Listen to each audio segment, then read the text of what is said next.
kung hindi mo i-acknowledge. Okay?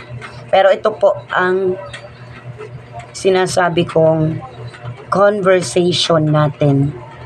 Hindi mo na kailangan ibigay sa kanya, ako na ang magbibigay. Kasi sabi mo doon sa post ni AC sa community, na-delete daw ang inyong conversation, which is nagsisinungaling ka.